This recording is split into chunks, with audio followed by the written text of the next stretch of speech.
Bienvenidas compañeras, compañeros a esta nueva emisión de Alternativas. Por recomendación de Carlos Luch la semana anterior, tenemos ahora el gusto de invitar a Guillermo Andreu, un estudioso de la historia, un estudioso de estas tradiciones del pensamiento económico latinoamericana, olvidadas por la academia, olvidados por los intelectuales en América Latina, inclusive por los intelectuales heterodoxos.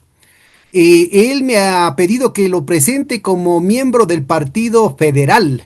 Partido Federal es una reliquia que quiere revivir ahora en Argentina, porque fue fundada por el general Manuel Dorrego antes de que lo fusilen en 1828. Y entonces él quiere señalar con esto su filiación con una tradición larga en la historia de América Latina que ha sido ocultada por los tiempos y que es necesario reivindicar. Muchísimas gracias, Guillermo, y bienvenido. Bueno, muchas gracias, Pedro, por este contacto. Bueno, a ver, cuéntanos con un poco más de detalle. Me parece que sería muy importante, sobre todo acá en el Ecuador, no se conoce quién fue Manuel Dorrego y la intervención extranjera que estuvo detrás de su asesinato. Claro, bueno, Manuel Dorrego fue un coronel del ejército argentino que libera a Argentina, Chile y Perú a las órdenes de San Martín. Y que, bueno, terminada esta cuestión en el año 1820, funda el Partido Federal, el Partido de los Libertadores de América. Entre idas y venidas en la Argentina hubo un enfrentamiento entre los unitarios y los federales, unitarios apoyados y financiados por el ejército, por el gobierno británico y pertrechados por el gobierno británico, y que primero manda a matar al coronel Dorrego, presidente del Partido Federal y gobernador de la provincia de Buenos Aires, y este es el inicio de una larga cadena de golpes de Estado que sigue hasta hoy en día, porque el financiamiento extraordinario del Fondo Monetario, tanto a Macri como a Milei, para que ganen una elección, es una suerte de golpe de Estado también. Así que estamos incurriendo en una historia muy interesante, desconocida, que es por eso muy importante que tener la oportunidad para que difundirla, ¿no? Ahora, cuéntanos, el Partido Federal recupera las banderas de Belgrano, ¿no? Y eso creo que es un tema importantísimo y sobre todo las propuestas que, bueno, ya se desconoce por el tema, en el tema político, en oposición al unitarismo, en el que prácticamente se subordina al interior a las necesidades del puerto, que era lo que Gran Bretaña necesitaba. En Belgrano había una propuesta económica, una propuesta de desarrollo industrial muy importante y de construcción de la patria grande, ¿no? Él es el verdadero ideólogo del Congreso de las Provincias Unidas de Tucumán de 1816, que se supone que era en el mismo espíritu que más tarde inspiraría a Bolívar la convocatoria al Congreso Anfictiónico de Panamá en 1826. Cuéntanos cuál era el pensamiento económico de Belgrano que luego es proyectado por el Partido Federal y cómo se dio la disputa ideológica en ese entonces y por qué es lo que sale ganando a la final la carta que tenía disfrazada Inglaterra en torno a la constitución de una miríada de pequeñas repúblicas en América Latina en lugar de la patria grande. Claro, bueno, vos sabés que Manuel Belgrano era un hombre de la Escuela de Salamanca, un economista que traduce a los fisiócratas. Los fisiócratas son hombres que se dedican a la economía, viendo fundamentalmente lo que había pasado en América bajo el reino de los Habsburgo. O sea, cómo la economía clásica y científica había generado un desarrollo que, para que vos tengas una idea, en el Perú había 6 carruajes cada 10 familias, cuando en París había un carruaje cada 10 familias. Eh, ¿Para qué fecha estamos hablando de este indicador? bueno, para 1700, 1007 y pico, Para digamos, nuestra ¿no? audiencia, la casa Augsburgo, o sea, la casa de los Austria, estuvo, heredó directamente de los reyes católicos la corona española y ya no solamente de la España unificada, sino del imperio español, incluyendo las Américas y también Filipinas más tarde. Y desde principios del siglo XVI y acaba con Carlos II, empieza con Carlos I, quinto de Alemania, y acaba con Carlos II cuando él muere sin descendencia en 1700. Entonces, a partir de entonces Exactamente, se da una guerra de sucesión y exactamente. conquistan el trono de España y todas sus posesiones, la casa de los Los Borbones. Borbones, que era más bien de origen francés. Solamente para ubicarnos un poquito. Entonces, hay una drástica diferencia en el manejo, no solamente de la economía, sino del el concepto de modernidad que estaría presente Cambia el derecho y la exacto. economía. O Eso, sea, cuéntanos de ese detallito, por favor.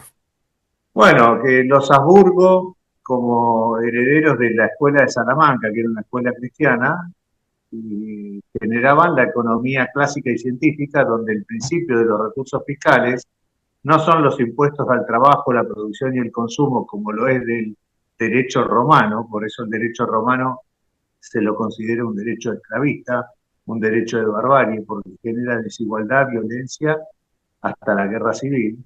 ¿Qué es lo que está sucediendo en el mundo ahora? El mundo occidental es un mundo guiado por el derecho romano y que está colapsando de la misma manera que colapsó el derecho romano. Pero bueno, cuando se produce la guerra de sucesión, los Habsburgo, una casa francesa de fuerte grande inglesa, vienen para imponer el derecho romano en las colonias para desmembrar América Latina.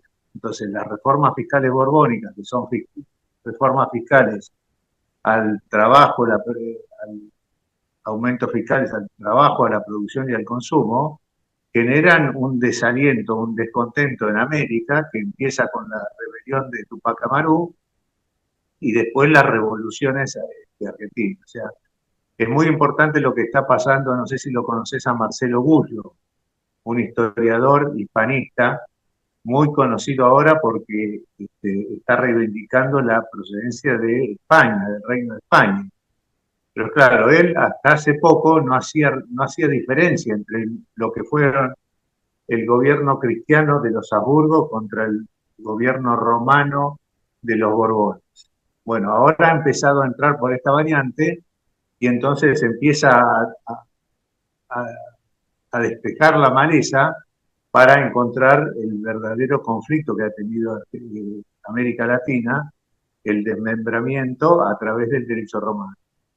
En 1815, David Ricardo, economista clásico, dice, fíjate vos lo que dice en 1815, debemos eliminar la oligarquía parásita británica que son una amenaza a la revolución industrial inglesa. ¿Eh? Y dice, y en países como la Argentina, o sea, que queremos conquistar, debemos crear una oligarquía parásita que se apropie de la renta de la tierra, de la renta pública, dice, y así lograremos desindustrializarlos y lograremos conseguir materias primas y mano de obra de calidad que canjearemos por nuestras mercaderías, logrando el máximo beneficio. Fíjate vos qué importante es esta denuncia de David Ricardo, cómo usa el sistema fiscal como un arma de geopolítica, ¿entendés? O sea, a mis amigos, a los países del Commonwealth, todos tienen sistema rentífico, o sea, un importante impuesto a la tierra. Entonces, con ese impuesto a la tierra lograron un progreso y una industrialización. Pero los países enemigos le quitamos el impuesto a la tierra, hacemos una oligarquía parásita aliada a nuestros intereses y que van a producir la desindustrialización.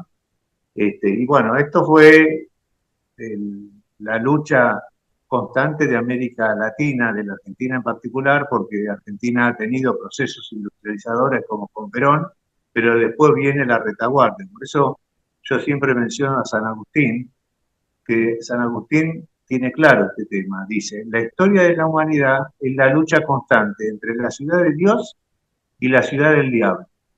¿Cuál es la ciudad de Dios? La que está regida bajo la ley de Dios. O sea, la ley fiscal de Dios, ¿cuál es? Los recursos fiscales deben venir de la renta de la tierra y no de impuestos al trabajo romano. Y la ley del diablo es la ley romana.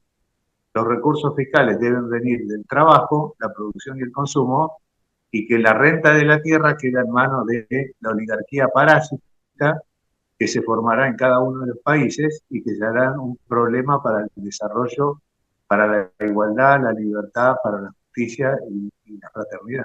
A ver, este es un Entonces, tema que yo creo que vale la pena subrayar, ¿no? Los clásicos de la totalmente. economía, Smith, Ricardo, tuvieron un papel progresivo al interior de Inglaterra, defendiendo el interés o defendiendo el proyecto, digamos, de la modernización industrial sobre la base de poner en su vereda a las viejas clases terratenientes, a la renta de la tierra, la renta absoluta en el caso de Smith, la renta relativa en el caso de Ricardo. Pero dices tú, en el caso, yo no conocía esta cita, que parece de un candor similar al de Milley ahora, ¿no? O de Vance, ¿no? El vicepresidente de los Estados Unidos, que lo dicen con toda la franqueza del caso lo que han pasado siglos tratando de esconder, ¿no? Aquí lo dicen con todo el cinismo y con toda la arrogancia, cómo son las cosas y cómo es la explotación descarnada. Pero Yo dices tú, siempre cito esto, para el sí, caso del resto del mundo, ¿no es cierto? El libre comercio que promulgaban los británicos significaba la destrucción de cualquier proyecto de desarrollo de las fuerzas productivas, ¿no? por supuesto. Pero más si vos tenés un régimen de impuesto al que trabaja y produce. Más, si, por eso cuando un país tiene una oligarquía parásita que se apropia de la renta de la tierra, lo que es un sistema parasitario, que se posesiona sobre el huésped, los trabajadores, y se los va comiendo de a poquito. Esa oligarquía parásita terrateniente se transformará después en oligarquía parásita usurera. O sea, todo violentando los principios morales del cristianismo. A ver, No a este la es un punto que usura. vale la pena resaltar. Solo déjame una nota al pie de página. Yo no sé qué tan grave era la cosa al interior, porque vale la pena distinguir estos dos ámbitos, ¿no? Para el ámbito patriota, digamos, Ricardo defendía a su país de acogida, porque su familia venía desde Portugal y luego los Países Bajos para pasar luego era una familia judío sefardita. Pero él a la final termina peleándose con los intereses a los que de los que hizo su fortuna, a los intereses financieros especulativos de la City de Londres. Y al final de sus días, su última labor como parlamentario fue proponer una reforma al Banco de Inglaterra que lo convertía en un banco de desarrollo. Y Exacto. curiosamente muere de la manera más inverosímil a raíz de una infección de oído, que se convierte, dizque, en una meningitis, ¿no? Así muy extraña. Muere a los 51 años, por si acaso, para que lo revisen los compañeros a los que les espanta cualquier esbozo de teoría de la conspiración. Pero importante entender, ¿no? Que las propuestas, porque si se lee a Smith y a Ricardo, no tienen nada de neoliberales, pero es fundamental entender que una es la posición política al interior de la lucha social de los países en los que viven y otra es el papel imperial que adquiriría Inglaterra a nivel mundial, ¿no? Y eso opera también para otros intelectuales británicos, ¿no? Esto es muy importante, por eso es tan importante la historia, porque entonces estamos viendo cómo el sistema, o sea, el derecho natural y la economía natural o clásica, con sus impuestos a la tierra, generarían un tipo de sociedad y eso es lo que implementan en todo el Commonwealth, de distintas maneras, pero implementan este fenómeno, que después fue variando y que varía en cada jurisdicción, pero fue el motor de la fuerza de los países del Commonwealth. Pero acá lo importante, que América hispánica, que venía con la tradición de la escuela de Salamanca, o sea que los impuestos debían ser de la renta de la tierra y no de impuestos al trabajo, empieza a cambiar. A Primero con ver, las por reformas favor, borbónicas, por eso... por favor, si nos pudieras dar un poco más de referencias, la Escuela de Salamanca, también ubiquémonos, se extiende justamente, tiene su mayor esplendor en el siglo de oro español, entre el 1500 y el 1650, o sea, hasta que se acabó la guerra de los 30 años en las que prácticamente se selló el destino y la decadencia del imperio de los Habsburgo, pero también se selló el futuro de ese tipo de modernidad, esa modernidad barroca que diría nuestro filósofo ecuatoriano mexicano Bolívar Echeverría, para dar paso más bien a lo que sería esa visión anglosajona, ¿no? Del protestantismo. No, a esa visión romana que cargan Eso, los a ver, entonces, borbones. vamos, primero, por favor, ubícanos bien qué planteó la escuela de Salamanca, esa escolástica tardía basada en San Agustín, basada en Santo Tomás, qué planteaba en términos económicos. Bueno, ellos recuperan los principios del cristianismo, que son los principios de la ley de Dios. Porque acá hay un problema, esta lucha constante entre el derecho cristiano y la ley de Dios y la ciudad de Dios y la ciudad del diablo, se puede ir para atrás y ver el choque que se produce a mediados del siglo segundo antes de Cristo, cuando hay un choque entre rabinos, eminentes juristas romanos y filósofos estoicos, Cuéntanos de eso, por favor. donde, claro, donde los rabinos se ven abrumados por los filósofos estoicos racionalistas y por los juristas romanos, y a ellos les parecería una soncera hablar del derecho divino. Entonces los rabinos ascriben al derecho romano.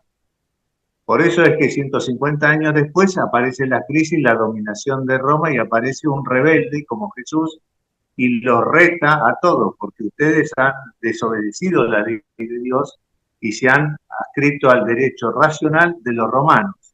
Pero el Para derecho ubicarnos un racional, poquito, estamos hablando, ¿no es cierto?, de una Israel que salía del dominio de los griegos, ¿no es cierto?, que se extendieron los Seleucidas, que extendieron su dominio ahí a partir de los herederos, digamos, de Alejandro Magno, que se quedaron con ese pedazo de los territorios conquistados por Alejandro Magno, y que introdujeron, y que más bien resistieron esa situación a través de los macabeos, que concentran por primera vez, y inclusive en contra de lo que decía la Torah, el poder político y el poder religioso. Y ellos generan una resistencia que se plantea por un lado lo que serían los saduceos, muy cercanos a esta visión cosmopolita, que se hacen cargo del manejo del templo y sus negocios, y la otra gran clase dominante serían los fariseos, que se plantearían como una disidencia nacionalista, que plantea justamente la posibilidad de la discusión, pero que finalmente se somete al dominio romano, ¿no? Entonces, lo que nos estás contando exactamente. ahorita es cómo inclusive esa disidencia controlada de los fariseos termina santificando, digamos, el derecho romano, yéndose en contra de lo que había sido las tradiciones del pueblo hebreo, ¿no? Como siempre utilizando las élites, Exactamente. utilizando como carne de cañón al pueblo hebreo en este tipo de negocios. Claro, por eso si nos vamos más atrás encontramos el mismo proceso en Grecia, los Cuéntanos. eupátridas y la desaparición de los eupátridas.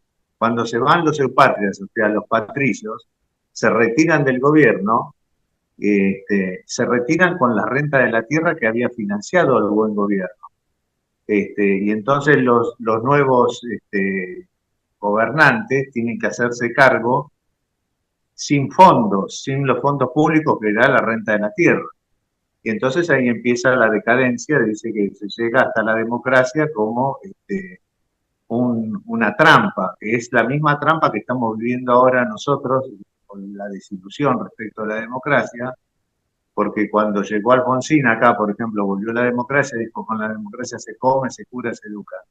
Y el resultado de 40 años de democracia ha generado un fallo en la democracia y un desconcierto con la democracia tremendo, ¿viste?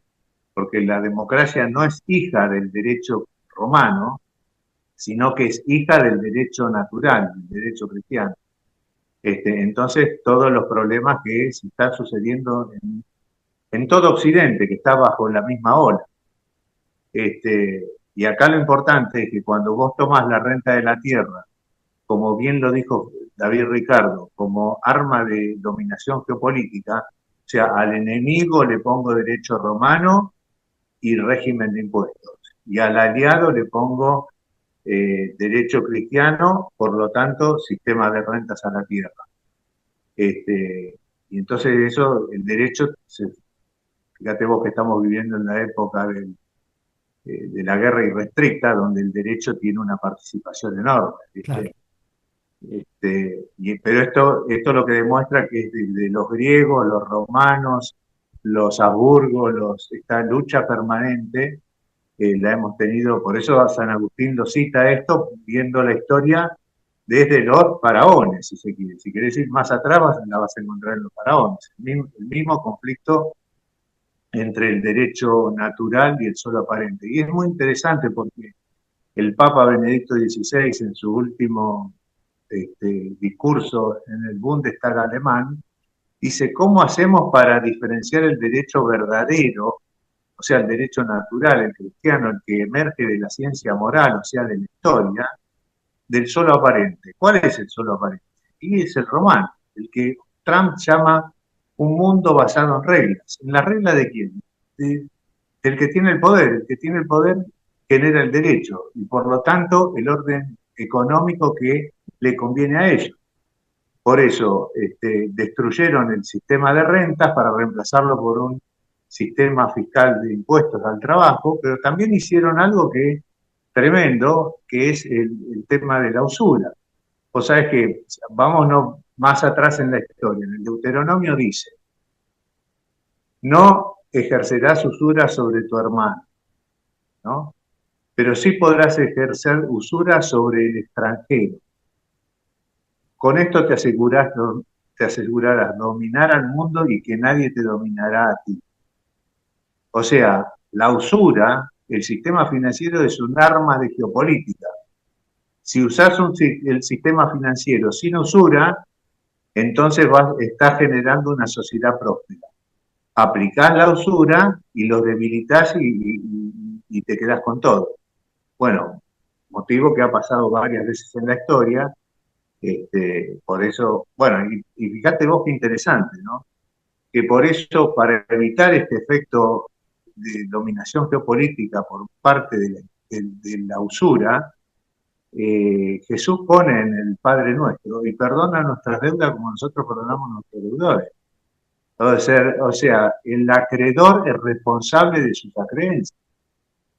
Y no solo esto, sino que en el Mercader de Venecia está la ley cristiana de Te pongo una Venecia. nota al pie de página que en las versiones modernas en español se cambia que perdonen nuestras deudas para decir que perdonen nuestras ofensas, ¿no?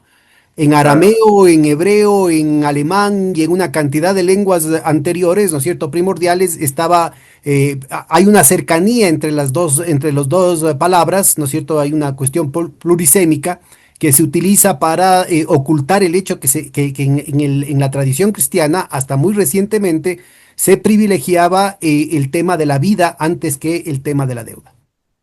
exactamente.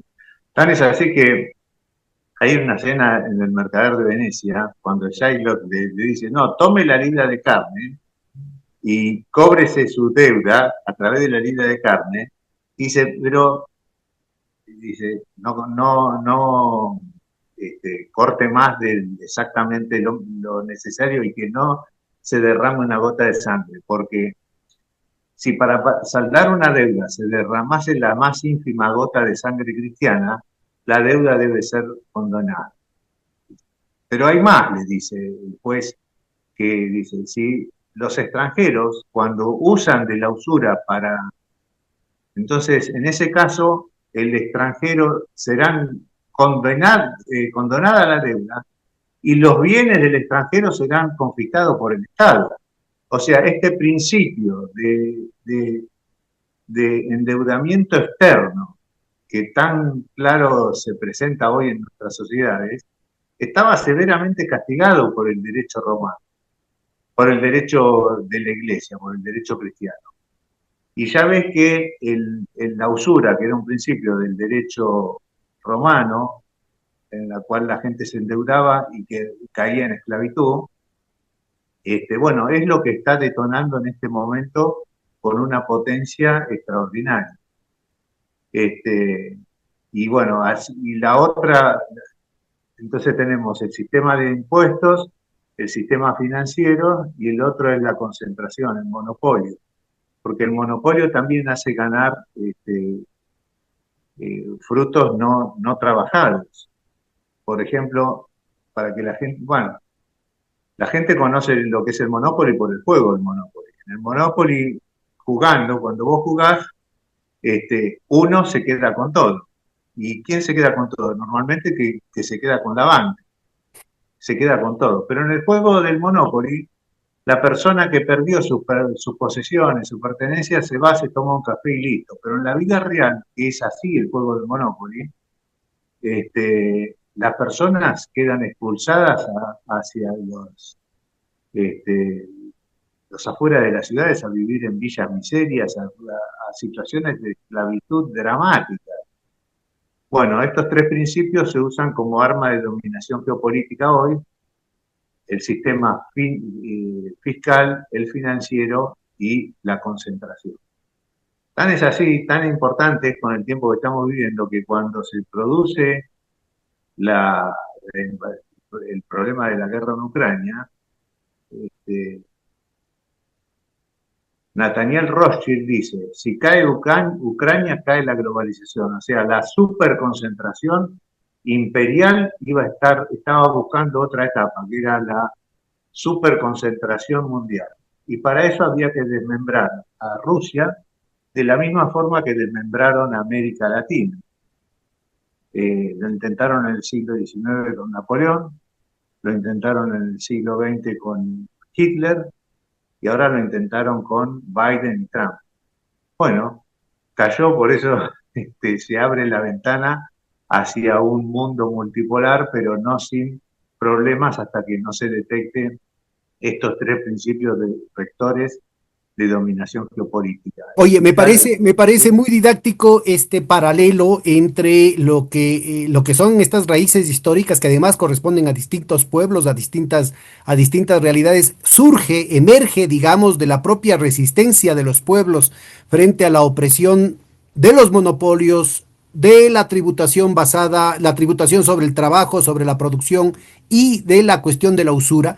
Y entonces tenemos respuestas prácticamente en todas las latitudes y en todo momento histórico, ¿no? Sin duda, importante recalcar las diferencias de esos momentos históricos, pero ahorita yo creo que el paralelo que estás haciendo, que además mencionas a la Argentina, mencionas el tema de Ucrania, mencionas el tema de los griegos, el tema de la tradición hebrea, marca claramente el hecho de que estamos hablando de valores universales, ¿no? Es decir, aquí estamos hablando de una lucha de los pueblos por liberarse de una opresión, pero también del otro lado estamos hablando de ciertas tecnologías del poder que han estado en las oligarquías a través de milenios y que han venido perfeccionando y obviamente con el desarrollo de la tecnología van adquiriendo nuevas formas, ¿no? Yo quisiera una vez sentado este principio, que te detengas un poquito porque la parte menos conocida, al menos en mi ignorancia, es precisamente el hecho de que en la tradición española,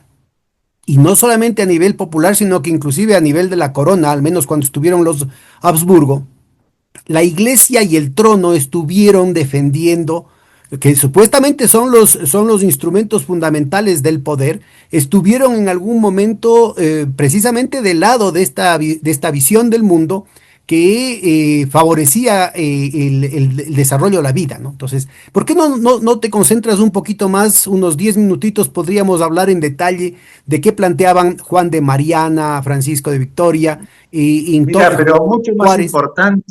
mucho más importante que eso es traducir una serie que ha sido la serie más exitosa en la historia de la televisión y que es El Zorro. A ver, El cuéntame. Zorro, claro, el Zorro, los de La Vega, los hacendados, los indios, los franciscanos y los jesuitas formaban parte de esa mancomunidad de los Habsburgo. Y de pronto llega el capitán Monasterio con el juez a imponer un derecho totalmente distinto. Lo mismo que se hace después, más adelante, se reafirma, viene Bolívar por un lado liberando los países, Venezuela, Colombia, Ecuador, ¿no? Pero viene con Andrés Bello. ¿Y Andrés Bello qué hace? ¿Qué derecho trae? Insemina. ¿Continúa con el derecho de los Habsburgo? No. A través de la codificación civil, un código de 4.000 artículos, modifica y sin que nos demos cuenta, modifica el derecho natural y su sistema y su fuente, que es el sistema fiscal de rentas a la tierra, por su opuesto, el derecho romano. Yo le digo derecho diabólico, pero se le llamaba también derecho bárbaro de los romanos o derecho esclavista de los romanos, porque cuando vos dejás la renta de la tierra en manos del dueño de la tierra, bueno, lo que tenés es lo que te repetí hace un rato, desigualdad, o sea, esclavitud, desigualdad, violencia, injusticia y guerra civil, A ver, pues hasta la entonces agonía final. me parece una excelente ayuda a memoria el tener presente esta alegoría, ¿no? Porque es escrito por un gringo el tema del zorro y que además es explotado por Hollywood. Pero me parece que ahí nos estás dando una pista. Resulta ser que el cambio de dinastía con el nacimiento de una leyenda negra, que todavía no podían crear su leyenda rosa, por lo menos, y poniendo la leyenda negra del lado de los indígenas, como algunos hispanistas hacen ahora, y los Habsburgos son pasados al basurero de la historia, pero no terminan de destruir el sistema legal y el sistema de gobierno. Empiezan con una cantidad de reformas que la más fuerte se dará bien pasado la mitad del siglo XVIII, o sea, más de 50, 60 años después de que consolidan su adhesión al trono español los Borbones.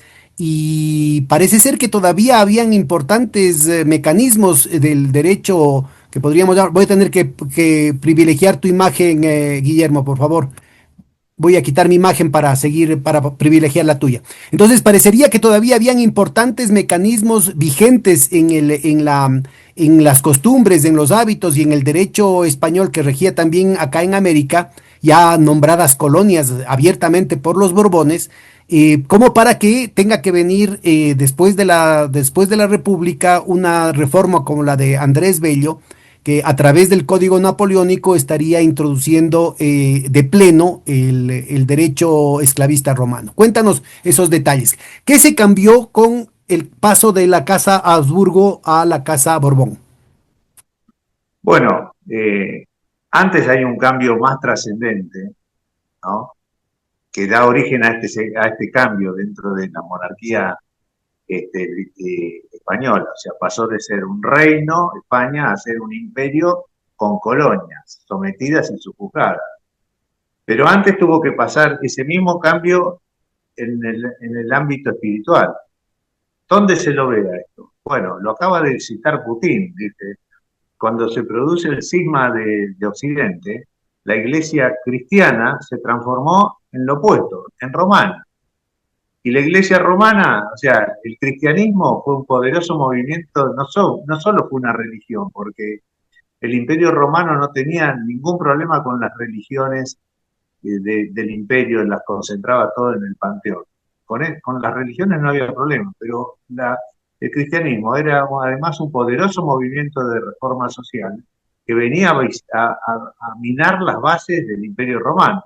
Su derecho, la esclavitud romana, la usura romana, el latifundio árabe de ser a Roma, bueno, el monopolio romano, todas esas instituciones desaparecen con el cristianismo. Y entonces, lógicamente, son fuerzas muy poderosas que vuelven de, de forma gradual, ¿no? Pero en el nombre de la rosa está muy presente, porque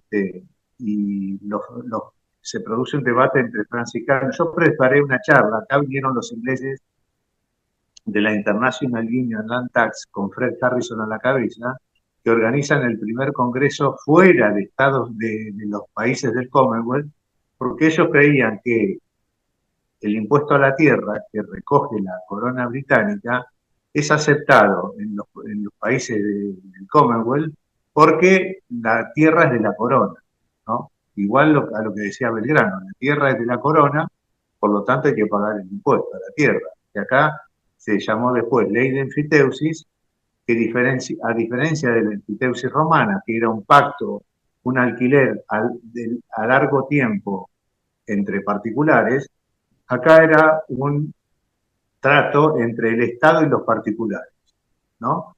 Que es el sistema rentístico de la economía clásica. Bueno, eso eh, después se fue perdiendo con las guerras civiles y entonces en esta lucha permanente es en la que nos encontramos. Y en este momento estamos viviendo un paso más trascendente hacia la búsqueda del, o sea, el antiguo régimen está terminando, el antiguo régimen tributario y esclavista romano está muriendo, el nuevo orden cristiano está emergiendo, no sin problema, porque lo estamos descubriendo acá entre nosotros mientras vamos hablando, y en el medio aparecen los monstruos, decía.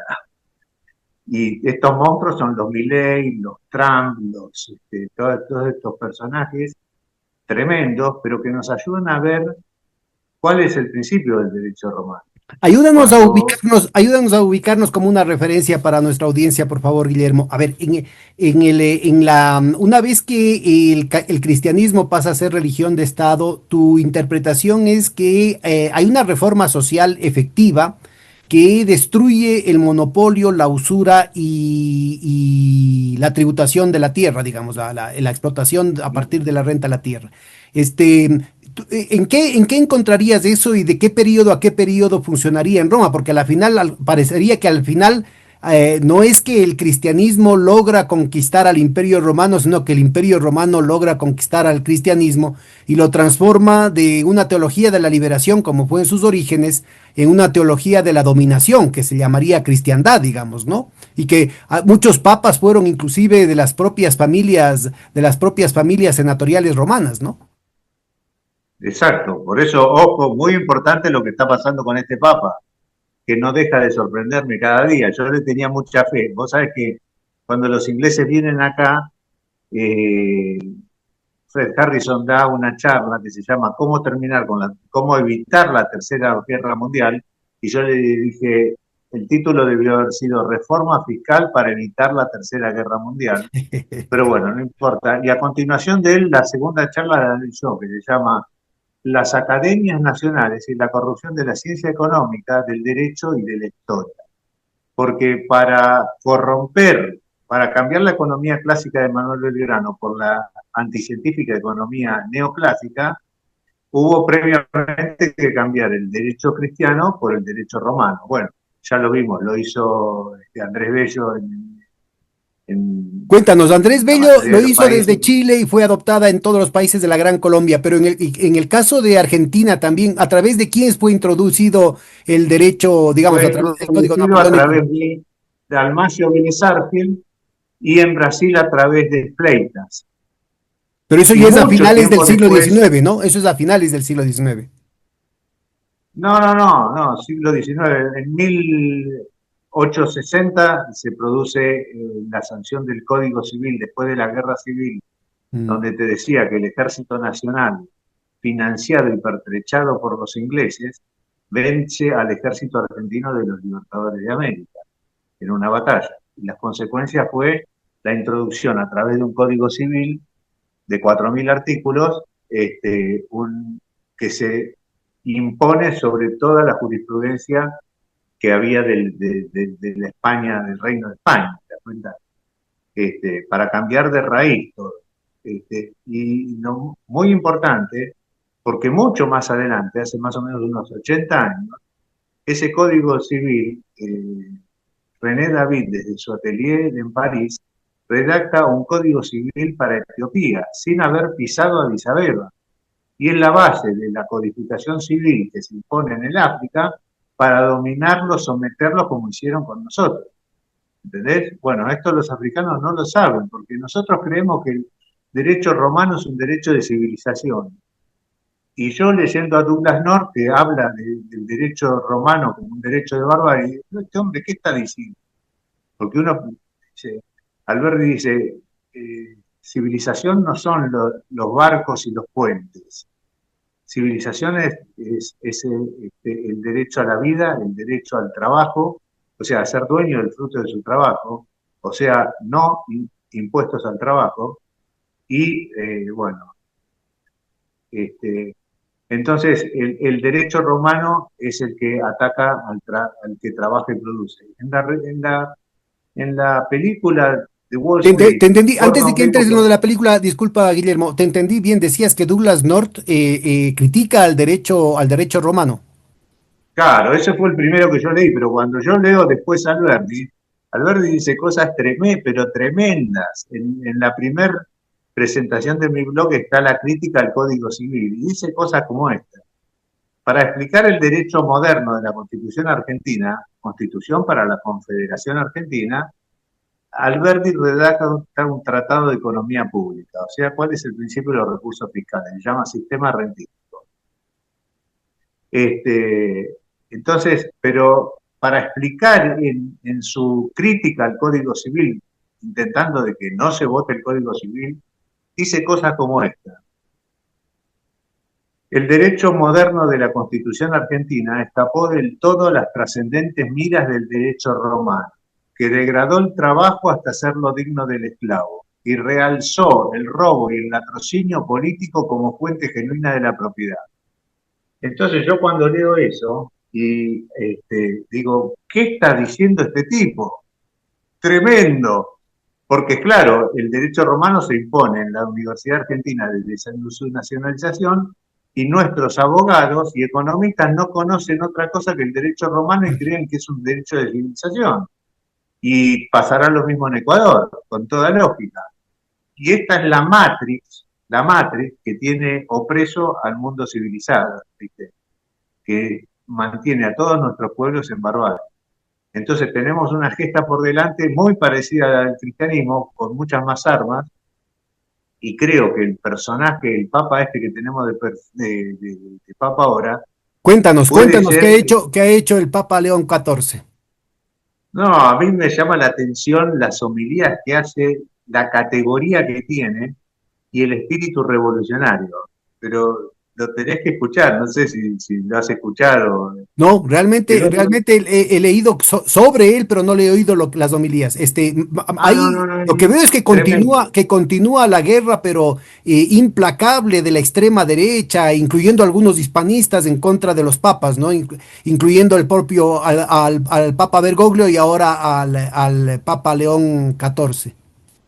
Bueno, vos sabés que cuando vienen los ingleses acá, me invitan en 2012 por eso, ¿no? Primera vez que salen de los países del Commonwealth los economistas para tratar este tema, vienen a la Argentina porque vieron lo que estábamos haciendo con un doctor Sandler, que bueno, lamentablemente falleció hace un año, ¿no?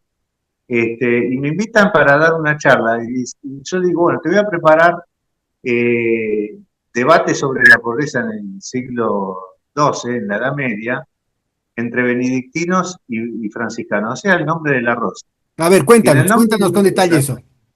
en el nombre de la rosa, en el libro, en la película lo tenés que buscar con lupa para encontrarlo, pero en el libro se ve bien, dice Guillermo de Ockham, el franciscano inglés, muy importante, un personaje muy importante de la ciencia, dice, la tierra no hace rico al que la detenta. Lo que lo hace rico es tomar para sí ese interés que la tierra produce. Y el interés que la tierra produce se llama renta. Y la renta no es la renta de la tierra y es el valor de la tierra no es un bien generado por el propietario, sino que es generado por la sociedad. Si en Quito viviesen 20.000 personas, la tierra no valdría nada. Como en Quito hay 1 millón de personas, no sé cuánto habrá, la tierra toma más valor y tiene Dos más millones y importancia. medio, dicen. Bueno, 2,5 millones. Y este es el fenómeno descrito por Henry George, no sé si lo conocés, pero fue un hombre muy importante, un cristiano muy importante, que tenía una prosa impresionante, que desarrolla todo en su libro Progreso y pobreza. Progreso y Miseria. Y Entonces miseria, pobres. demuestra cómo. Pero justamente mencionaste el juego del monopolio, del Monopoly. Los seguidores de Henry George son los que diseñaron el juego. Claro, para demostrar el sistema perverso en el que tenemos progreso, hay el 1% progresa muchísimo, como lo ves ahora en los supermillonarios, y arrastran al desastre a las nuevas generaciones. ¿Te das cuenta? ¿Por qué? Porque al no estar tratada la tierra, yo le digo a toda la gente acá, si vos ponés el sistema de renta, como la renta no se puede trasladar a precio, la tiene que pagar sí o sí el dueño, entonces se triplica el poder de compra del salario. Se genera justicia, libertad, igualdad y fraternidad. Ahora, mira, Esa triplicación. puedes profundizar un poquito en este debate entre benedictinos y franciscanos, porque recordemos que detrás de los benedictinos, o más bien dicho, siguiendo a los benedictinos, estuvieron también los cruzados, que son los que fundan la banca moderna en Occidente, ¿no? Exacto. Bueno, los franciscanos en ese encuentro que se da en el nombre de la rosa, vos ves primero cómo se ocultan los libros, cómo se oculta hoy la información, ¿eh? Y cómo Internet está logrando, a través de Assange primero, que fue el que dio el primer paso, a que se empiezan a descubrir determinadas cuestiones. Este, pero eso, ese secuestro de los libros eh, que se produce más o menos en el siglo XI, siglo XII. Entonces dice, avaría seminarios, monasterios y bibliotecas de la cristiandad, centros resplandecientes de santidad y conocimiento, se transformaron en refugios de holgazanes. Nunca más los estudiosos, los sacerdotes, se pusieron a buscar la verdad y empezaron a defenderla. Y la que aprendieron, ¿cuál es? La romana. Entonces, Guillermo de Ockham, en el nombre de la rosa, dice eso, pero los franciscanos tratan a Tomás de Aquino como el hereje Tomás de Aquino. Otra cosa que me llama la atención, ¿cómo el hereje Tomás de Aquino? Claro, esta revolución que hicieron los Borbones, después de los Habsburgo, es la misma revolución que hizo Tomás de Aquino en el siglo, después del cisma, que termina en el cisma de Occidente, ¿no? Transformando la iglesia cristiana en Roma. Y bueno, está la responsabilidad enorme de la iglesia que tiene, y que esperemos que con esta gente empiece ese nudo gordiano se empiece a desatar. Este, vos fijate que cuando. Es decir, tú reivindicarías más bien la tradición de Agustín de Hipona y anterior a Aristóteles, a los neoplatonistas Claro, eh, claro, porque versus los San Agustín, aristotelianos. claro, porque Aristóteles, Tomás de Aquino, se tiene que agarrar de Aristóteles para hacer semejante chanchada. ¿Por qué? Porque por la misma razón a Aristóteles lo echan de la Academia de Platón. Sabes que la República de Platón es un tratado sobre la justicia.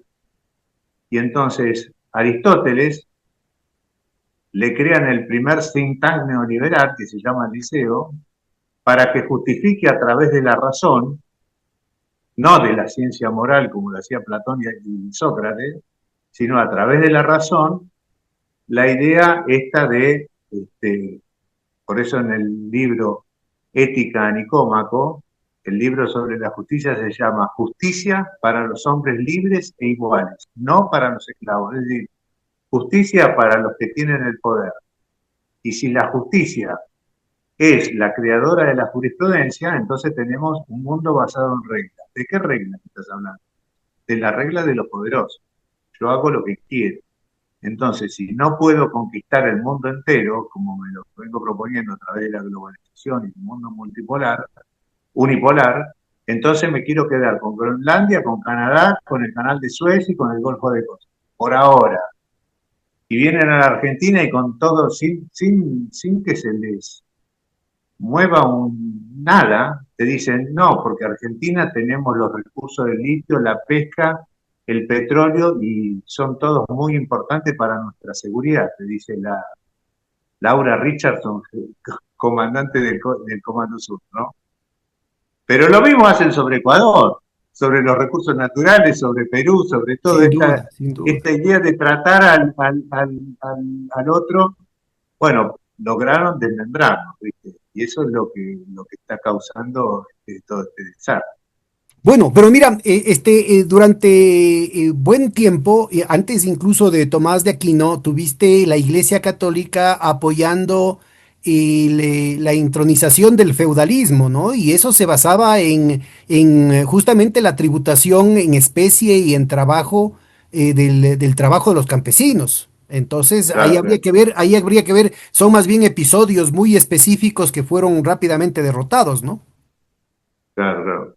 Bueno, a la caída de Roma se acabó la esclavitud y se acabó la guerra también.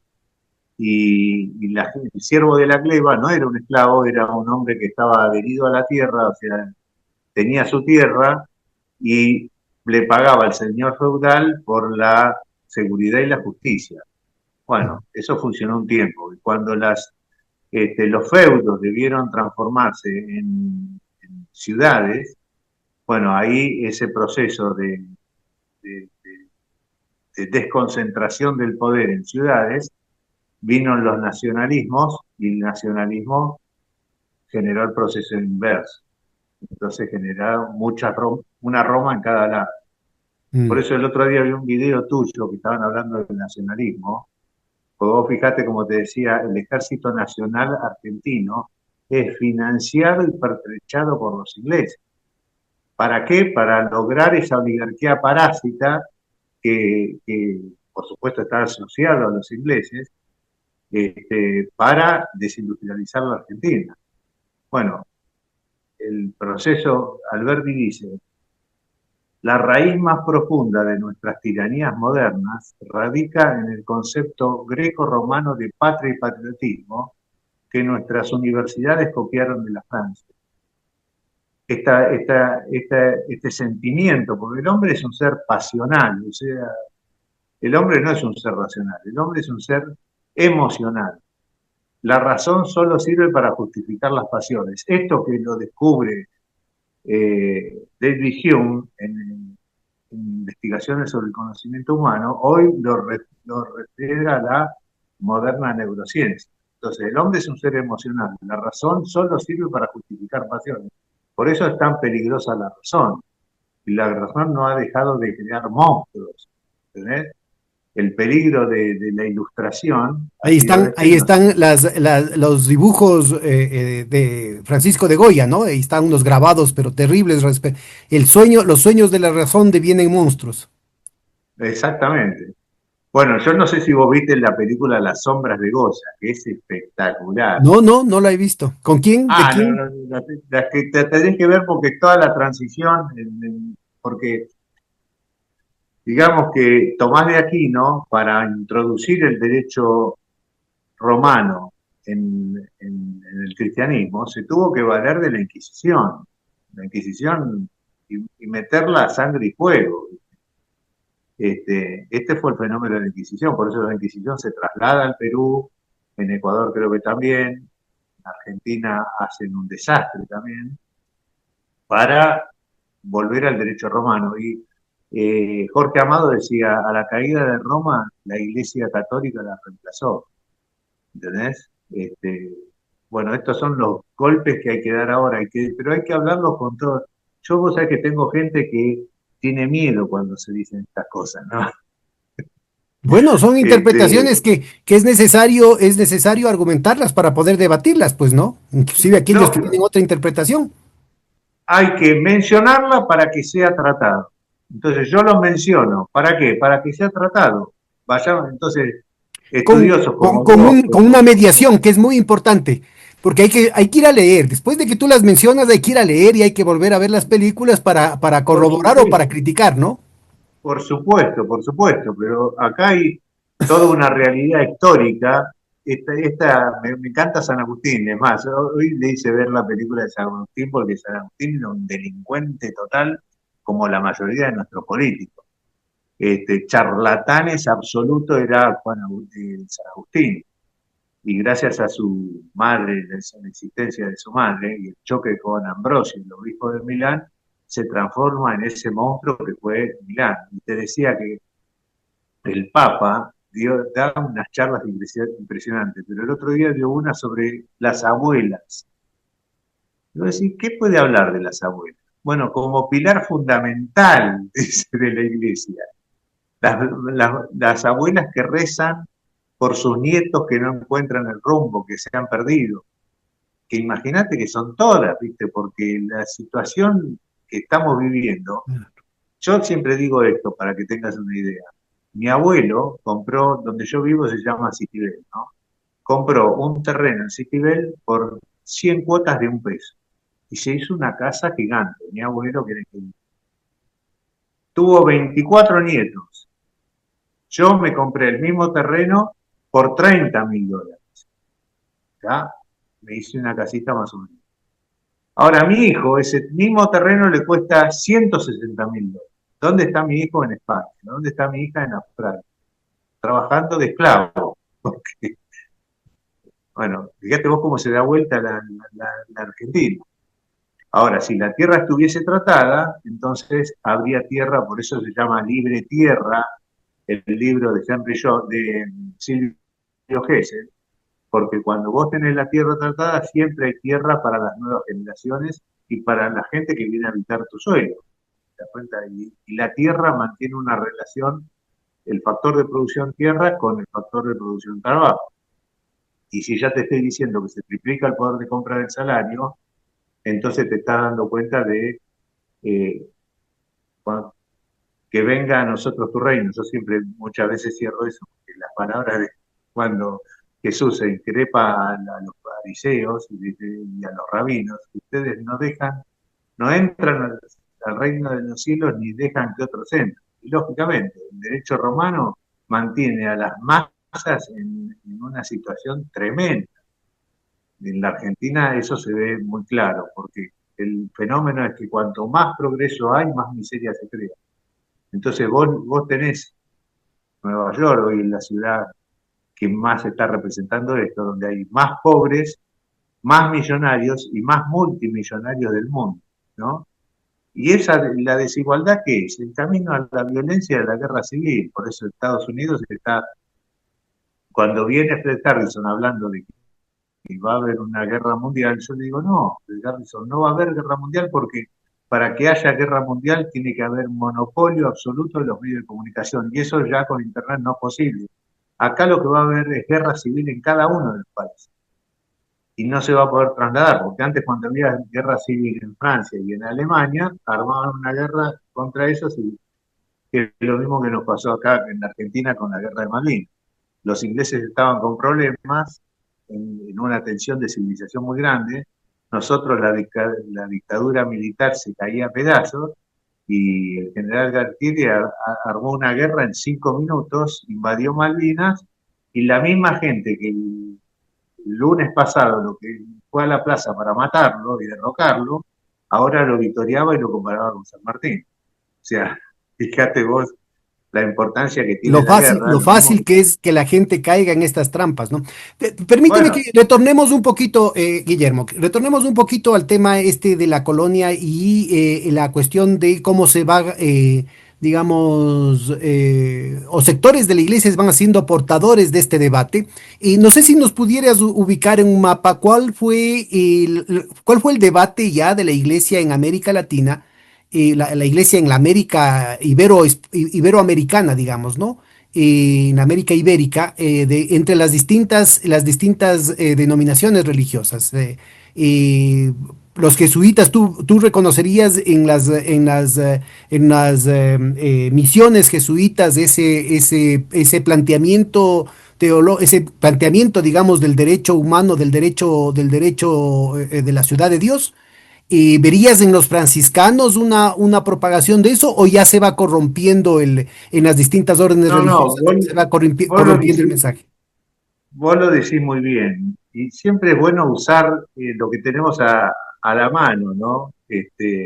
Hay una película que se llama La Misión, no sé si la has visto, Sí, sí. que se suceden las misiones jesuíticas acá en Misiones, que son límite con Paraguay y con Brasil, ¿no?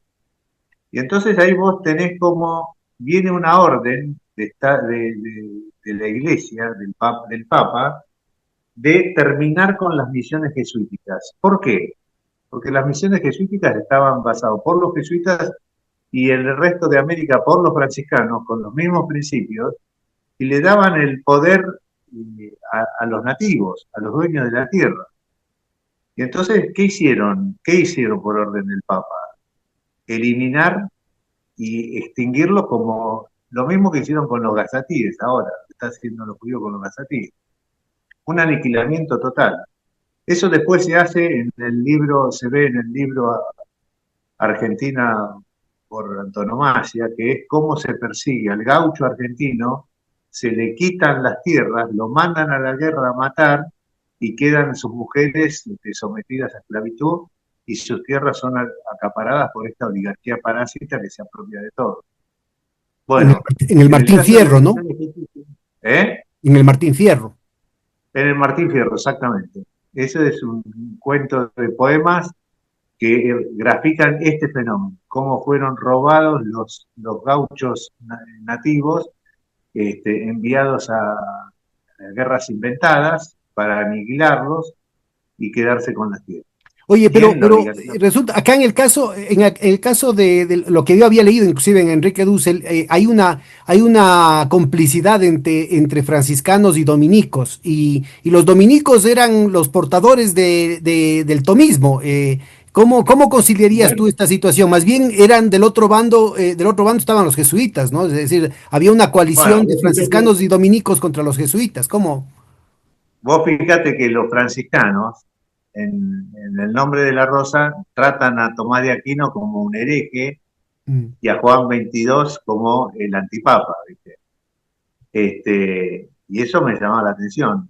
Y ya te digo, cuando Francisco de Asís deja la congregación y se va al desierto para juntarse con el sultán para intentar reunificar las religiones, lo traicionan, entonces se vuelve a Asís.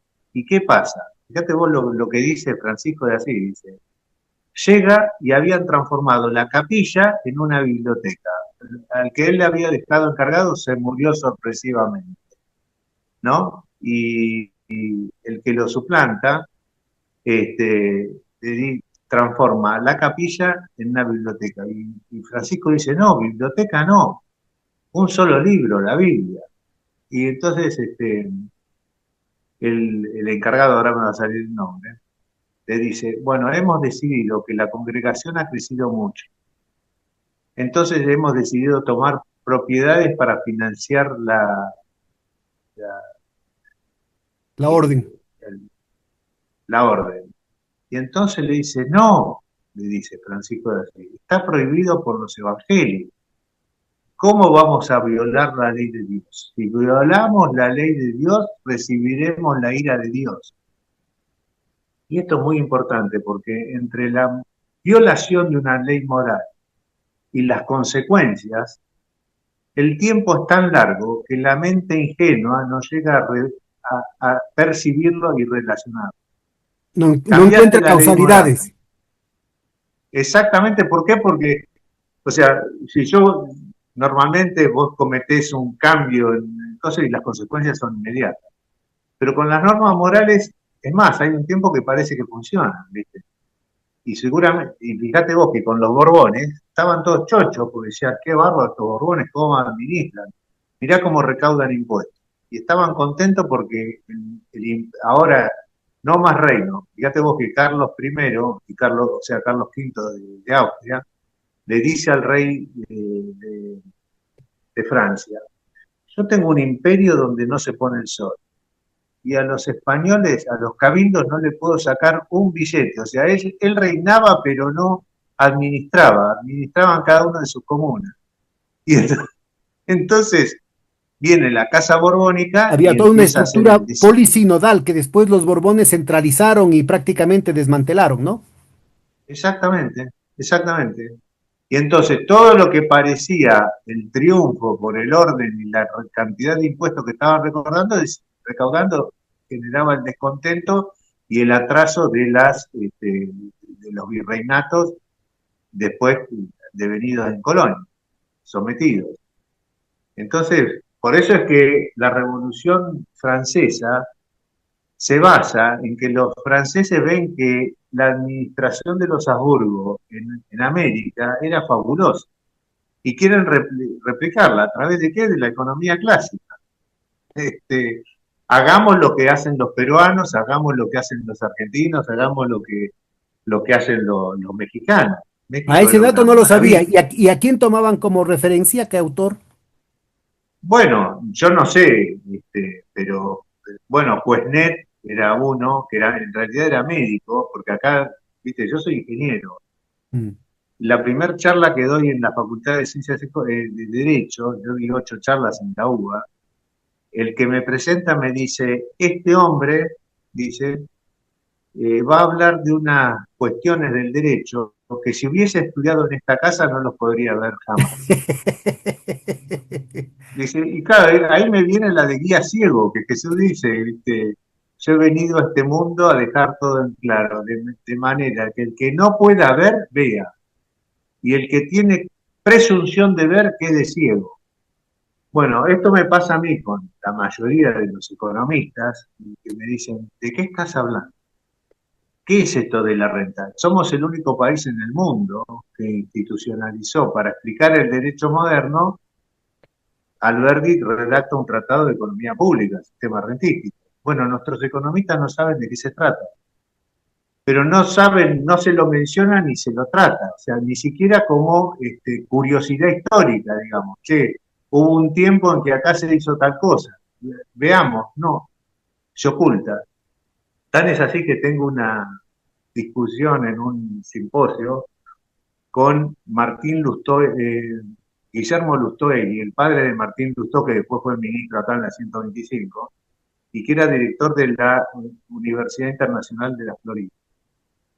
Y entonces discutimos de esto y me dice, ¿sabe qué pasa, Andrés? Somos pocos los que leemos a Alberti. Y le digo, miren, yo creo que usted no ha leído nunca a Alberti, porque si usted hubiese leído a Alberti, tendría una astilla clavada en su cerebro que no lo dejaría tranquilo por Para las nuestra cosas que audiencia dice. es importante ubicar que Alberdi era del otro lado, no era de los federalistas, ¿ah?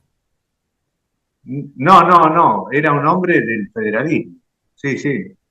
Eh, el federalismo nace con el sistema de rentas, por eso él redacta la Constitución, un poco copiándola de la Constitución de California, pero para que después se entienda cuál es, redacta el Tratado de Economía Pública del sistema rentístico. Bueno, Este fue es el un dato primer. nuevo, ¿ah? Ah, muy interesante, muy interesante. Bueno, pero no hay un solo economista. Sabes que cuando vino Fred Harrison, estuvo acá en mi pueblo que se llama Citibel, y me dice, ¿dónde hay un monumento a Belgrano? Y yo, bueno, acá en la plaza, una de las plazas centrales de este pueblo que se llama Citibel, es Belgrano. Fue, le compró un ramo de flores y le hizo un homenaje a Manuel Belgrano, cosa que no se lo hace ningún economista argentino, porque ningún economista argentino sabe quién fue Manuel Belgrano, se lo confunde con su máximo logro sobre el creador de la bandera. No, era un economista de talla como no hay hoy en la Argentina.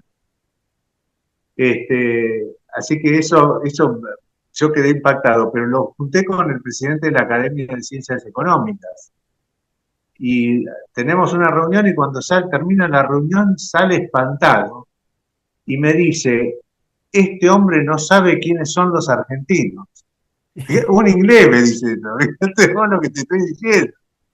A O ver, pero sea, ubícanos la secuencia. Entonces viene de Belgrano, Alberdi, ¿cómo vas dando seguimiento? Mencionábamos la vez anterior a Pellegrini, a Carlos Pellegrini. bueno, ya ahí entramos en una nebulosa, porque claro, las guerras civiles generan un trauma que genera una sociedad traumatizada. Porque, Y a el ver, trauma, de pronto mi confusión viene del hecho de que Alberdi era opositor a Rosas, ¿no? Y Rosas de alguna claro, manera era el bueno, abanderado del federalismo. ¿por qué eh, se enfrenta? Porque Rosas no quería redactar la Constitución. ¿Por qué? Porque Rosas mantuvo la ley de enfiteusia hasta que lo derrotaron. O sea, ¿Y por qué lo derrocan? Porque él le pide a los hacendados que actualicen el canon enfiteutíco, ¿viste? Porque en definitiva los 6 propietarios de una zona ponían el valor de la tierra y en base a eso le pagaban al Estado. Le estaban pagando, como harían cualquiera, chaucha y palito.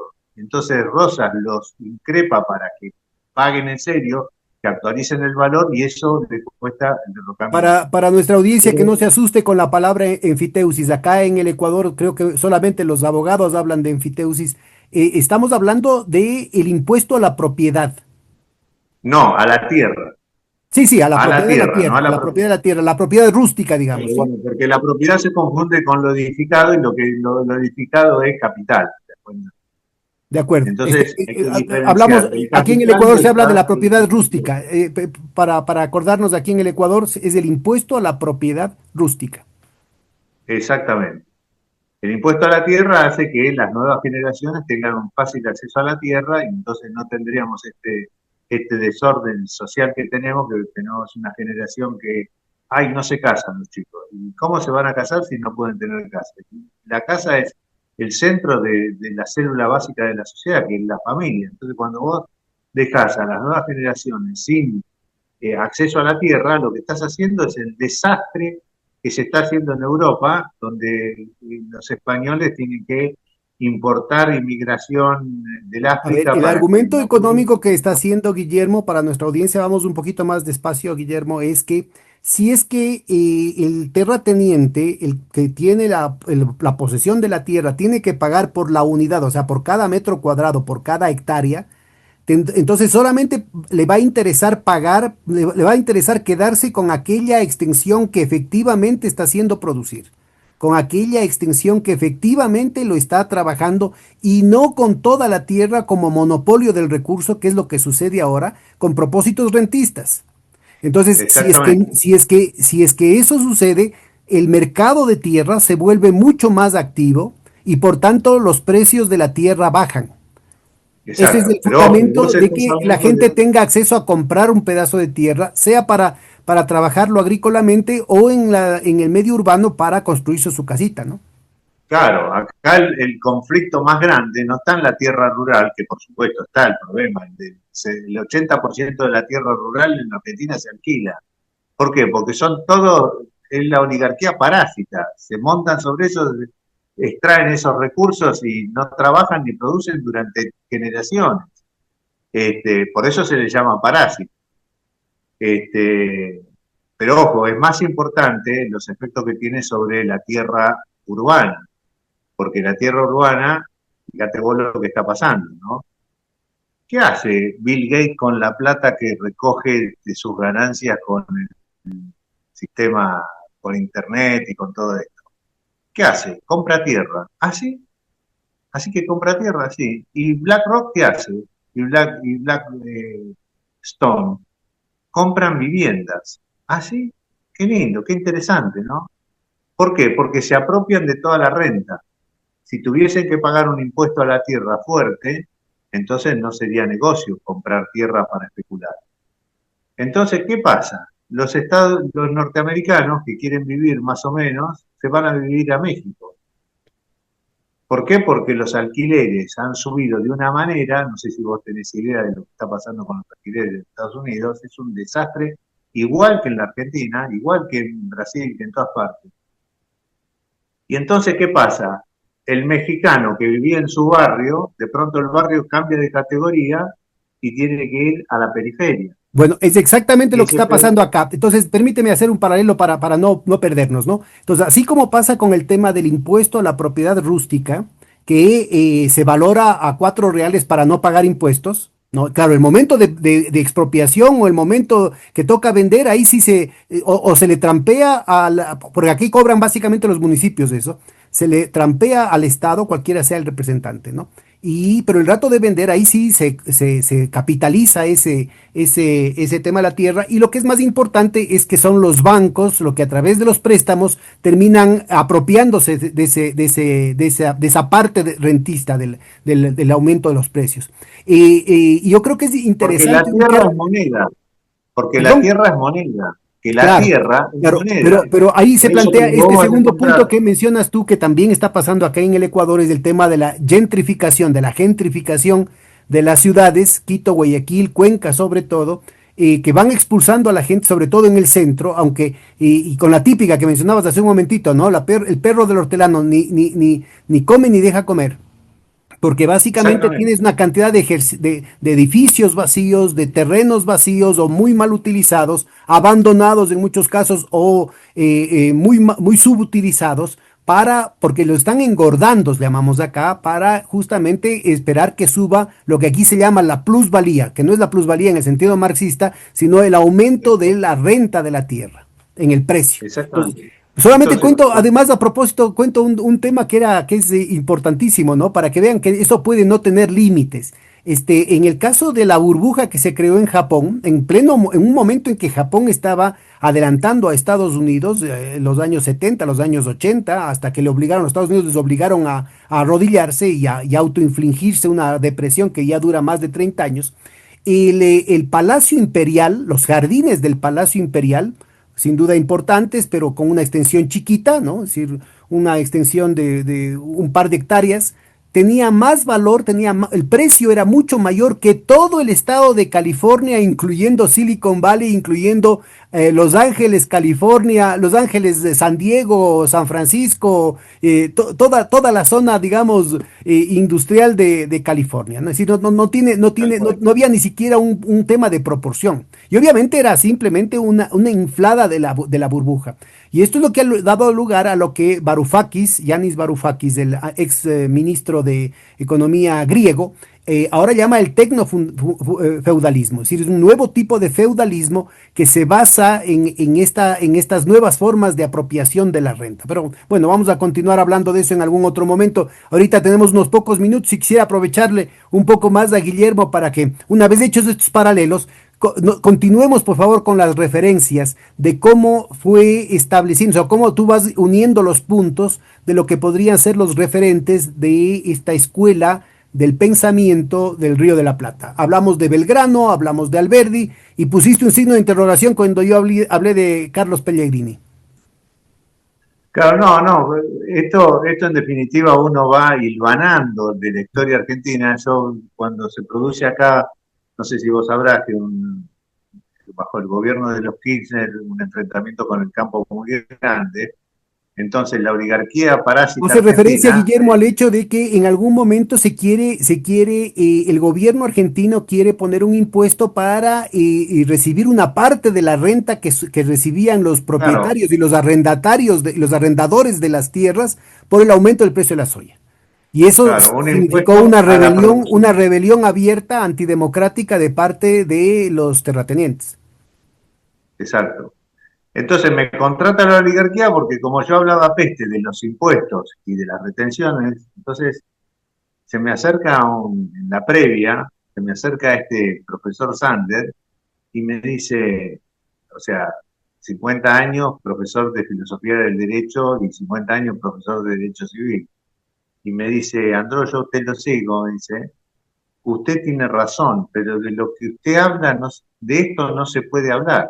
Yo, ¿cómo? ¿Tengo razón? Es claro, es el peligro de la verdad. Y vos vieras con el temor que este se refería al tema porque trae violencia. ¿Te das cuenta? Si vos a un terrateniente, a un parásito terrateniente que está acostumbrado a vivir de rentas, le decís, che, mira, te vamos a aplicar un impuesto sobre la renta, así que ahora, qué sé yo, por ejemplo, un alemán me dice, para que alguien viva de rentas en Alemania tiene que tener dos edificios o tres. En La Plata, que es la ciudad donde yo vivo, con una casa que uno alquile, suficiente, puede vivir de renta, porque los alquileres tomaron un precio terrible. Entonces, esto es lo que genera progreso. Cuanto más progreso, más miseria. Este es el fenómeno del derecho romano. Entonces, los Bill Gates se llenan de plata, compran tierra. ¿Por qué? Porque la tierra sigue subiendo. O sea que ganan sin hacer nada. Alquilan, la subarriendan, se quedan con toda la renta. Y la gente que ya no puede pagar alquileres se tiene que ir a la periferia o dormir en carpa en Los Ángeles.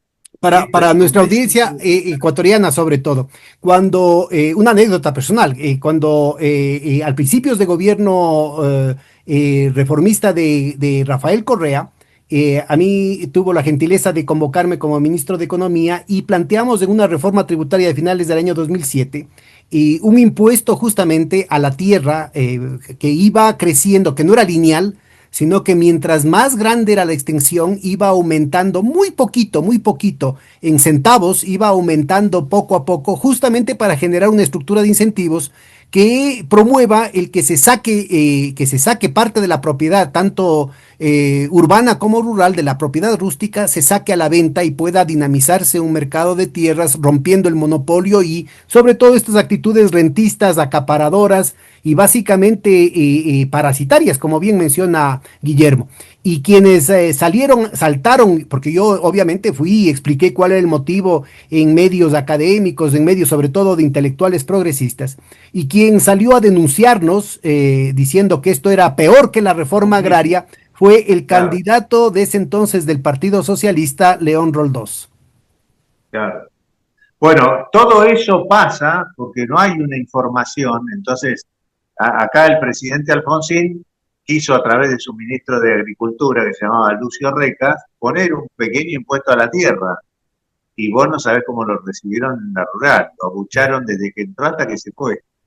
Y ahí es donde se acobardó Alfonsín y no mandó la reforma. Porque esta reforma no solo le costó la vida a Rosas, le costó la vida a Dorrego.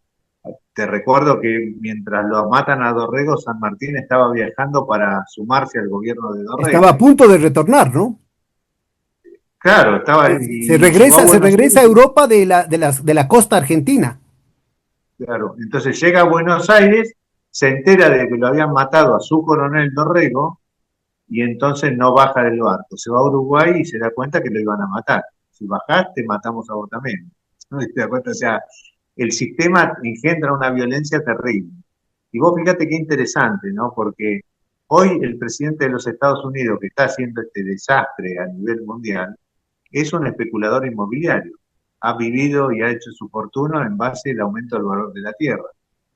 Y Anthony Blinken es el hijo de Andrés Blinken, que es el desarrollador inmobiliario de los territorios ocupados. Ah, O pucha. sea que, entonces, y O sea yo que cuando, esa propuesta sádico y cínica de crear un resort en la Gaza sobre la la sangre y ribera los del Medio muertos Oriente, es bipartidista. la ribera del Medio Oriente, yo cuando se produjo los incidentes de ahí de octubre, del 7 de octubre, yo dije, esto se quieren quedar con la tierra de los gazatíes. Y cuando vi que entraban con tanques, 1.400 tanques contra cuántos, contra ninguno, y generaron un método de demolición fantástico, a bombazo. Después había que entrar con la Caterpillar y levantar y hacer playas nuevas y nuevos barrios. Esto era cantado ahora cuando... Y entonces la gente me salta a la yugular y dice, ¿cómo vas a decir esto? Y lo mismo dije con la guerra de Ucrania. La guerra de Ucrania era una guerra por la tierra ucraniana. ¿Quién quería quedarse con la tierra de Ucrania? ¿Rusia? No. ¿Los Estados Unidos? ¿Los Estados Unidos? No. BlackRock, que le dice, yo te armo la guerra, te la financio, te doy créditos del gobierno de los Estados Unidos que van a mi complejo militar industrial, te mando los tanques para que los rusos se entretengan y hagan de esos armamentos norteamericanos chatarra y lo destruyan y se lo lleven al territorio. Entonces lo que está pidiendo hoy Estados Unidos es tiempo para tecnológicamente tratar de acomodarse y Ya. tratar de alcanzar a los coreanos, a Oye, los chinos. Y, qué continuidad le ves tú a estos planteamientos que podrían además convocar a varias corrientes del pensamiento, ¿no? Es decir, yo creo que buena parte de la izquierda estaría metida en eso, yo creo que Bolívar hubiera podido comulgar con ese tipo de ideas, yo creo que buena parte de lo que sería la tradición liberal radical en países como Colombia y Ecuador, que no son el liberalismo británico de libre comercio, sino que son al contrario ese liberalismo popular, democrático, radical, podría estar convergiendo en ese tipo de cuestiones y obviamente aquellos sectores verdaderamente cristianos, inclusive conservadores del nacionalcatolicismo de toda América Latina podrían estar también vinculándose a eso. Entonces, estas divisiones de izquierda y derecha podrían quedar relativizados y plantearse más bien como un gran frente amplio. ¿Qué otros referentes encontrarías históricamente? ¿Qué secuencia de referentes históricos podrías encontrar en América Latina frente a estos planteamientos? Estos tres planteamientos, recordemos, ¿no? El tema de la lucha contra la usura, contra el monopolio y contra el latrocinio del parasitario de la renta de la tierra. Sí, el primero es la renta de la tierra, ojo. Bueno, Los otros son consecuencias, porque en la Argentina vos tenés la oligarquía parásita que se apropia de la renta de la tierra, después la transforma en recursos financieros al servicio de la usura, y después que te endeudaron, se quedan con la actividad económica en forma monopólica. Para que la gente entienda que es un monopolio, lo que hicieron los Estados Unidos con el petróleo en Alemania. Tenían un petróleo ruso de un dólar y le rompen el Nord Stream, lo hacen enfrentar a los alemanes con los rusos y le venden el petróleo entre 3 y 4 veces más. O sea, los alemanes ponen en riesgo toda esa industria por el monopolio que tiene Estados Unidos ahora sobre. Y les obligan a comprar armas chatarra, como a nosotros nos vendieron el otro día unos MiG-16, que no sirven para nada, porque la nueva guerra está claro que es con drones y cohetes de mediano y largo alcance, ¿no? Que operan con precisión quirúrgica. Y en base a lo que vos me decís, yo lo que te puedo, respecto del hilo conductor que otro referente encuentro, yo lo que te digo es que Jesús decía, mi reino no es de este mundo. O sea, esto no se soluciona a los bombazos. Esto se soluciona a través de intercambio de ideas como el que estamos haciendo vos y yo, y encontrando y hurgando en las bibliotecas. No sé si recibiste mi blog, que se llama El relativismo jurídico, esta idea que cualquier cosa puede ser el derecho, y como subtítulo tengo una presentación que hizo Humberto Eco en 2014 sobre el rol de la universidad. Y dice que hay una información que está guardada en las bibliotecas de las universidades, que es necesario ir a rescatarlas y recuperarlas. Dice, es como si se sumergieron en la oscuridad, es como si hubiesen sometido en un gran freezer y hay que meterla este, en un gran microondas para darle vida de nuevo. para que se De desvíen. esto, de esto depende el futuro de Occidente. Lo dijo Humberto Eco antes de morirse en 2014 sobre el rol de las universidades, que lo podrás ver. Y cuando yo leo eso en 2014, y yo estaba desde 2008 recogiendo información en las universidades, ¿viste? Juntándome con gente que uno me traía una cosa, otro me traía las cartas de León Tolstoy al zar, avisándole que la gravedad de la situación, que se solucionaba con un impuesto a la tierra, que corría en riesgo su vida, y el zar, el primer ministro le contesta, y ya la segunda carta, desesperado León Tolstoy dice, no puede considerarse un hombre culto quien no haya leído Progreso y Miseria de Henry Ford, que fue un libro muy vendido, pero después también fue mandado a la oscuridad. Y bueno, estamos en una situación de la humanidad que es necesario darle vida de nuevo a toda esta información, y esto se logra con gente como vos, formada, que ya ves que o sea, de todo lo que yo te acabo de decir, algo te modificó, y Claro. de lo que vos decís, algo me modificó. Entonces, nos vamos retroalimentando, digamos. Y esto Una es lo que conversación deliciosa que vamos a tener que ir acabando, pero que hubiera sido bueno hacerlo en presencia en ese invierno austral con al calor de un vino y a calor de una fogata. en cualquier momento. Bueno, Guillermo, te dejo los últimos minutos para que redondees esta sesión y despidas. No, un abrazo a todos los hermanos ecuatorianos que sepan, vos fíjate que la guerra de Malvinas, yo me enteré ahora hace poco, ¿sabes cuántos barcos ingleses hundió la Argentina con la ayuda de los peruanos? Y los excombatientes no saben, hundieron 8 barcos ingleses y Ah, puchica. tocaron 23. O sea, 8-2 es goleada en todas partes. Sin embargo, la Argentina se tuvo que rendir. Pero esto no quiere, y por supuesto se hubo un corte de suministro, porque si hubiésemos tenido el suministro de Exocet, no le dejaban un barco a flote. Pero hubiésemos corrido el riesgo de que, como Hayek le dijo a la Margaret Thatcher, pongan una bomba atómica en Buenos Aires. ¿Viste? Ese riesgo se corría y se ve que No, eso se no les analizó hubiera con el temblado la gobierno. mano. No, no, seguro que no. Pero acá lo importante es que estos temas se traten. Y entonces en el intercambio, esto que ve otro ecuatoriano como vos, y, y yo siempre digo, ahora puede ser que el León 14 ataque estos temas, que yo creo que los va a atacar, ¿no? Los está atacando. Y entonces digo, no debemos ser 12 apóstoles, sino 2 millones de apóstoles a través de Internet. Bueno, Porque sí mi tocaría. mundo, mi mundo no es de, mi reino no es de este mundo, quiere decir esto no se soluciona por la vía de las armas, sino por el intercambio de ideas.